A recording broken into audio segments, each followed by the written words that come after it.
خیر رمضان میں ایک بار پھر خوش آمدید. گفتگو کا سلسلہ وہیں سے جوڑتے ہیں. فہد صاحب آپ سے جاننا چاہیں گے کہ پھر کس طرح سے کس نیت سے اور کس طریقے سے اپنی دعاؤں کو مانگیں کہ وہ قبول ہو جائیں اللہ تعالیٰ کے حضور.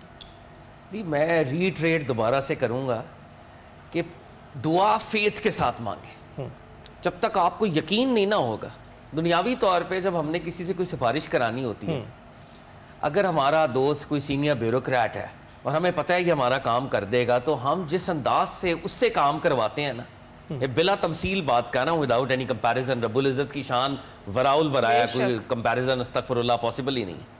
لیکن وہ جو ایک ہم جھنجھوڑ کے یار یہ کام میرا تو ہی کر سکنا, کر دے پلیز, تو رب العزت کے ساتھ اس سے انفینٹ درجے کا زیادہ یقین ہو کہ میرا کام واقعی اگر کوئی کر سکتا ہے تو یہ ہے وہ مسبب الاسباب, بے شک یہ ہے وہ ٹرو گیٹ جہاں سے وہ کام ہوگا.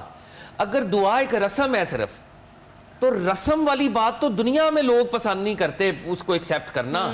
تو رب العزت کی شان تو براء البراء ہے, کیسے ہوگا یہ؟ آپ کو دعا دل سے کرنی ہے. مجھے اقبال کہتے ہیں نا, دل سے جو بات نکلتی ہے اثر رکھتی ہے, پر نہیں طاقت پرواز مگر رکھتی ہے. قدسی الاصل ہے, رفت پہ نظر رکھتی ہے, خاک سے اٹھتی ہے گردوں پہ گزر رکھتی ہے. یہ فیتھ کے ساتھ کہ میں اپنے رب کے پاس آ گیا ہوں, کون ہے جو رب کے علاوہ مجھے دے سکتا ہے. اقبال نے ایک اور جگہ کہا ہے, میں اگر if I am able to quote, محبت کا جنوں باقی نہیں ہے, مسلمانوں میں خو باقی نہیں ہے, صفیں کج دل پریشاں سجدہ بے ذوق کہ جذبے اندروں باقی نہیں ہے. اندر کے جذبے مر گئے ہیں. وقت کی مناسبت سے کیا خوب آپ نے جوڑا ہے. ہاں, جذبے مر گئے ہیں. جب ٹرو پیشن کے ساتھ پیشنس, پیشن, پرسیویرنس اور اس کے حلال کا کامبو ملے گا, تو یقیناً یقیناً یقیناً اللہ کے نبی کے صدقے ہر دعا قبول ہو انشاءاللہ. بے شک. اچھا ناصر صاحب, یہ تو ٹھیک ہے جس طرح سے فاضل صاحب نے بتایا کہ ضروری ہے کہ اس طریقے سے دعا مانگی جائے, اتنا فیتھ ہو. کیا کبھی اللہ کے حضور بچے کی طرح ضد کر کے گڑ گڑا کر بھی دعائیں مانگنی چاہیے؟ اور بہت سارے لوگ تو یہ کہتے ہیں کہ تقدیر کے فیصلے اگر ہو چکے ہیں تو پھر دعا اللہ تعالیٰ سے آپ کیوں مانگتے ہیں؟ اس طریقے کی باتیں بھی بہت جگہوں پہ کی جاتی ہیں. یہ بڑی خوبصورت بات ہے, چونکہ تقدیر کے فیصلوں کو بھی دعا بدل دیتی ہے. دعا سے اللہ رب العزت تقدیر بدل دیتے ہیں. اللہ تعالیٰ نے جو تقدیر لکھی ہوئی ہے, یمحو اللہ ما یشاء ویثبت وعندہ ام الکتاب, اللہ جو چاہے مٹا دیتا ہے, جو چاہے باقی رکھتا ہے. اللہ سے کیا دور ہے. اگر ہم دعا کریں گے تو رب ذوالجلال اسے مٹا دے گا. ایک بات ہے, یہ جو بچے کی طرح مانگنا ہے, پھر بچے کی طرح اللہ سے پیار کرنا. جس طرح بچہ اپنے ماں باپ سے پیار کرتا ہے, اپنے ماں باپ پر یقین رکھتا ہے, اپنے ماں باپ کو سمجھتا ہے, کسی اور سے نہیں مانگتا. اپنے والد سے ایک بچہ مانگ رہا ہو, کوئی اور بندہ اسے کہ چلو مجھ سے اس سے ڈبل لے لو, بچہ کہتا نہیں میں اپنے ابو سے لوں گا, تھوڑے لے لوں. اللہ سے ایسا تعلق تو بنائیں. یہ کبھی دیکھیں کہ چھوٹا بچہ اپنے والد سے مانگتا ہے, آپ اسے کہ 2 گنا 3 گنا مجھ سے لے, کہتا ہے میں تمہارے پیسے نہیں لیتا, میں نے اپنے بابا سے لینے تھوڑے لے لوں گا. اللہ رب العزت دیکھتا ہے جو بندہ ہر جگہ مانگتا ہے, ہر جگہ ہاتھ پھیلاتا ہے, ہر جگہ سجدہ کرتا ہے, ہر جگہ سجدہ کرتا ہے. اللہ کو کیا بھار ہے اس کے سجدے کا؟ اللہ تو کہے گا یہ تو 2 پیسے کے مفاد کے لیے جھکنے والا, یہ تو تھوڑے سے خوف پہ ڈرنے والا, اگر اس نے مجھے سجدہ بھی کر لیا تو کیا کمال کیا. سجدہ ہے آزاد آدمی کا جو کہیں نہیں جھکتا, موت کی آنکھوں میں آنکھیں ڈال کے دیکھتا ہے. جب وہ اللہ کو سجدہ کرتا ہے تو رب ذوالجلال اپنے فرشتوں سے کہتا ہے میرے فرشتوں, یہ ہاتھ جو کبھی نہیں پھیلا تھا آج اس نے میرے آگے پھیلایا, یہ پیشانی جو کبھی نہیں جھکتی تھی یہ میرے سامنے جھکی. اللہ ایسے سجدوں پر فخر کرتا ہے, اللہ ایسے سوال پر فخر کرتا ہے. مگر ہم اللہ کی پہلی نعمتوں کا شکر ادا ہی نہیں کرتے. اللہ کی عطا کردہ چیزوں پر کبھی اس کا شکریہ ادا نہیں کیا, کبھی تھینک گاڈ نہیں کہا. اور مانگے جاتے ہیں, اور مانگے جاتے ہیں. دیتا وہ ہے, نام کسی اور کا لگاتے ہیں. دیتا وہ ہے, تعریفیں کسی اور کی کرتے ہیں. دیتا وہ ہے, جھکتے کہیں اور ہیں. جب ہمارے دل کا مرکز اور مأویٰ رب ذوالجلال کی ذات ہی نہیں ہے, تو پھر اللہ سے مانگ کے پھر گلے شکوے کیا کہ ہمیں نہیں مل رہا. ہم نے اللہ کو پہچانا ہی نہیں. وہ مالک جب ہم کسی کام جوگے نہیں تھے نا, جب ہمیں وہ رزق دیتا تھا, ہم تو انسان تو بہت کمزور ہے جی. مرغی کا بچہ انڈے سے نکلتے ہی کھانے کے قابل ہوتا ہے. ہم تو کئی سال کئی دن آنکھیں بند رہتی ہیں, پورا سال بول نہیں سکتے, مانگ نہیں سکتے. جب ہم کچھ نہیں کر سکتے تھے تو جو رب دے رہا تھا وہ 8 جب اس نے ٹانگیں بازو مضبوط دیے ہوئے، کیا وہ اب نہیں دے سکتا؟ پھر کیوں ہم ہاتھ پھیلاتے ہیں؟ پھر کیوں ہم ڈرتے ہیں کسی سے؟ پھر کیوں ہم جھکتے ہیں باقی لوگوں کے سامنے؟ اپنے رب کو، اپنے مالک کو پہچان کر اسی سے سوال کریں، یقیناً جو مانگیں گے وہ رب عطا کرے گا۔ بالکل ٹھیک۔ اور فہد صاحب کیا خوبصورت بات ہے کہ جو ہی آپ ہاتھ بلند کرتے ہیں آپ کے نفس میں تبدیلی اسی وقت شروع ہو جاتی ہے۔ ایبسلیوٹلی۔ اور آپ جو تقدیر بدلنے کی بات کرتے ہیں وہ تو آپ میں بدلاؤ تو اسی وقت شروع ہو جاتا ہے جب آپ دعا مانگتے ہیں۔ بے شک۔ اور اس پہ تقدیر کے پر ہم لمبی کانورزیشن کر سکتے تھے، کیونکہ تقدیر کے بھی لیئرز ہیں، لیولز ہیں، اور بہت سی تقدیریں رب العزت مٹا سکتے ہیں۔ مولانا رومی نے ایک بڑی خوبصورت بات کی ہے اس کے اوپر۔ وہ کہتے ہیں اے بندے، رب العزت انفینٹ ہے تو انفینٹ تقدیریں بھی دینے پر وہ قادر ہے، تو اگر تمہاری ایک تقدیر تمہیں پرابلم دے رہی ہے، اس رب العزت سے ایک نئی تقدیر مانگ لو، وہ تو قادر ہے نئی تقدیر دینے پر بھی۔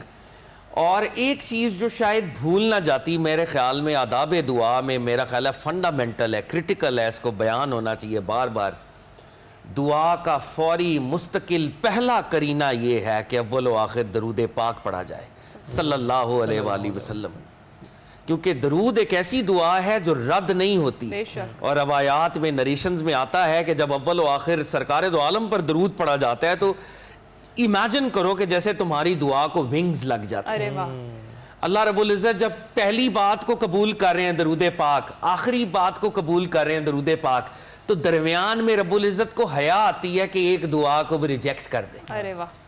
تو دعا کی فوری قبولیت کے لیے سادہ نسخہ ہے، تیر بہدف نسخہ ہے، سرکار مدینہ صلی اللہ علیہ وآلہ وسلم پر خشوع و خضوع کے ساتھ ضرور بے ضرور درود پاک پڑھیں۔ اور اگر آپ اس کو تعداد میں زیادہ پڑھ لیں، کثرت سے پڑھ لیں، وہ بھی، اس میں بھی کوئی حرج نہیں ہے۔ درود ایک ایسی عبادت ہے، درود ایک ایسا ذریعہ قربت ہے جو رب العزت کے ہاں مقبول ہی مقبول ہے۔ تو یہ ادب دعا کے اندر اس پر ایمفسس ہونا بہت ضروری ہے۔ توحید ایبسنس آف پروفیٹہڈ نہیں ہے، توحید کی لازمی شرائط میں سرکار ختمی مرتبت کی ختم نبوت کا اقرار ضروری ہے۔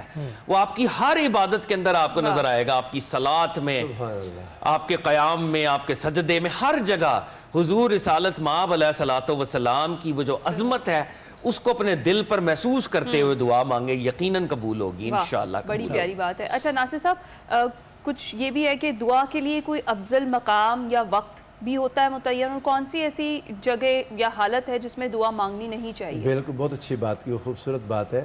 سجدہ کی حالت میں دعا قبول ہوتی ہے، فرض نمازوں کے بعد دعا قبول ہوتی ہے، جب بارش برس رہی ہو اس وقت دعا کریں، دعا قبول ہوتی ہے۔ اللہ رب جب آپ کے دل پر کسی چیز کا اثر ہو، کوئی آواز، اذان کی آواز آپ کو اثر انداز ہو، اس وقت آپ کا دل اللہ کی طرف متوجہ ہوتا ہے، اس وقت فوراً دعا کریں، رب ذوالجلال دعا قبول کرتا ہے۔ جب آپ کو نیکی کریں، وہ نیکی آپ کے دل کو خوشی دے، اس وقت اللہ کے حضور جھک جائیں، اللہ سے سوال کریں، دعا قبول ہوتی ہے۔ اور جن مقامات پر دعا قبول ہوتی ہے، اولیاء کرام کی، جہاں اللہ کے اولیاء صلحاء ہوتے ہیں ان کے پاس دعا قبول ہوتی ہے۔ بعض اماکن، بعض شخصیات ان کے پاس جائیں تو دعائیں قبول ہوتی ہیں، جیسے وہ حدیث پاک میں آتا ہے 100 بندوں کا قاتل قریت صالحہ، نیک بستی کی طرف سفر کر رہا تھا تو اللہ نے اس کی دعا قبول کر کے اسے معاف فرما دیا۔ تو اولیاء صلحاء کے پاس جانا چاہیے۔ حضور داتا گنج بخش علی حجویری کے پاس حاضر ہو، ایسے اولیاء کرام ہیں۔ مکہ مدینہ میں جب خانہ کعبہ پر پہلی نگاہ پڑے تو دعا قبول ہوتی ہے۔ آپ جب حضور سرور عالم صلی اللہ علیہ وآلہ وسلم کے روضہ اقدس پر حاضر ہوں، دعا قبول ہوتی ہے۔ انسان کو دعا، جب اپنے ماں باپ کے چہرے کو دیکھے محبت کے ساتھ، وہ لمحہ ہوتا ہے کہ جب آپ کو والدین کا چہرہ پیارا لگے اس وقت دعا کریں، وہ دعا قبول ہوتی ہے۔ اور یہ درود پاک والی شاہ جی نے بات کی، کمال چیز ہے۔ آپ جب درود پڑھتے ہیں نا، دراصل درود ایک دعا ہے، آپ کرتے ہیں اللہم، اے اللہ، اللہ رب العزت متوجہ ہوتا ہے تو آپ عرض کرتے ہیں صلی علی محمد، محمد کریم صلی اللہ علیہ وآلہ وسلم پر درود بھیج۔ اللہ فرماتا ہے کتنا یہ بندہ، اس نے مجھے متوجہ کیا اپنے لیے نہیں، میرے مصطفیٰ کے لیے، اور وہ میرے آقا میرے حبیب کی تو ذات وہ ہے، ان اللہ و ملائکتہ یصلون علی النبی، اللہ فرماتا ہے میرے بندے ان پر تو میں پہلے سے درود بھیجتا ہوں، تم مانگو جو مانگو گے تمہیں عطا کر دوں گا۔ تو فہد صاحب، رمضان کے کن اوقات میں جو ہے دعا کی قبولیت زیادہ ہو سکتی ہے؟ رمضان بھی، اور ویسے جنرلی بھی تہجد کا وقت جو ہے خاص طور پر، کیونکہ یہ حدیث میں آتا ہے کہ رب العزت اپنی شان کے لائق جو اس کو زیبا ہے وہ آسمان دنیا پر تشریف لاتے ہیں، اور ندا دی جاتی ہے کہ مانگو کیا مانگتے ہو, اور وہ پکارنے والا جو ہے وہ اس کی پکار کا جواب دیتا ہے اگر, تو رب العزت جو ہے ان کو ایکسیپٹ کرتا ہے ان دعاؤں کو. تو وہ وقت جو ہے تہجد کا, عام دنوں میں بھی اور رمضان المبارک میں بالخصوص, وہ وقت ہے کہ جب آپ رب العزت کے ساتھ کنیکٹ کریں. اور ویسے بھی آپ ایکسپیریمنٹ کریں, افطار کے لمحے بھی بے شک, افطار کا لمحہ بہت زیادہ سرکار دو عالم کی احادیث اس کے پر ناطق ہیں کہ اس وقت دعا مانگی جائے. لیکن آپ وہ تہجد کے وقت کو امیجن کریں, جو لوگ جن کو دستیاب ہے, جن کو اویلیبل ہے. اور رمضان میں ہم بھی اگر اٹھ جائیں, کیونکہ سحری کے لیے اٹھتے ہیں, تو وہ ایک لمحہ ہمیں مل سکتا ہے. ایک عجیب پلیزنٹنس ہے بالکل اس وقت کے اندر, بالکل ہے, ایک سٹلنس ہے, ایک رب العزت کی کوئی تجلیات کہہ لیں, میرے پاس تو وہ الفاظ نہیں ہے کہ وہ جو برکت ہے, وہ جو نور ہے, وہ جو فیض ہے, آپ کو اپنے ہارٹ کی فریکوینسی تبدیل ہوتی ہوئی نظر آئے گی, محسوس ہوتی ہے. مطلب one can experience that in a very physical sense also. تو وہ وقت ہے کہ جب آپ کانسنٹریشن کے ساتھ رب العزت کو پکارے تو یقیناً دعا قبول ہوتی ہے. اور جیسے یہ یہاں پہ بات ہوئی نا, یہ قرآنی بات ہے, ویسے اس پہ بھی ہمیں غور کرنا چاہیے. صلحاء کے مقامات پر جو بات ہوئی, حضرت زکریا نے دعا کی کدھر جا کے, بی بی مریم سلام اللہ علیہا کی وہ جو نیش تھی جہاں پر وہ عبادت کرتی تھی, یہ قرآن ہے. اور بی بی مریم سلام اللہ علیہا جو ہیں وہ نبی نہیں ہے, نعوذ باللہ, وہ نان نبی ہیں, وہ ایک ولیاں ہیں, وہ ایک نبی اللہ کی والدہ ہیں. تو جناب زکریا نے جب پوچھا کہ آپ یہ پھل کہاں سے آ رہے ہیں, تو فرمایا میرا رب ہی مجھے عطا کرتا ہے. تو ادھر آپ نے دعا کی تھی حضرت یحییٰ کی آمد کی. درست. تو یہ جو صلحاء کے پاس جا کر دعا کرنے کا طریقہ ہے, یہ بھی ایک بڑی اہم بات ہے. بالکل صحیح جناب. دعا مانگنا کتنا افضل ہے اور دعا کس مقام پر کس طریقے سے مانگنا افضل ہے, یہ تو پروفیسر صاحبان نے آپ کو بتا دیا ہے. تو جناب ضرور مانگیے اپنے رب سے, اور اس یقین کے ساتھ مانگیے کہ وہ آپ کو دیکھ رہا ہے, وہ صرف آپ کو سن رہا ہے, اور وہ آپ کو عطا کرے گا, اور انشاءاللہ آپ کی دعائیں قبول ہوں گی.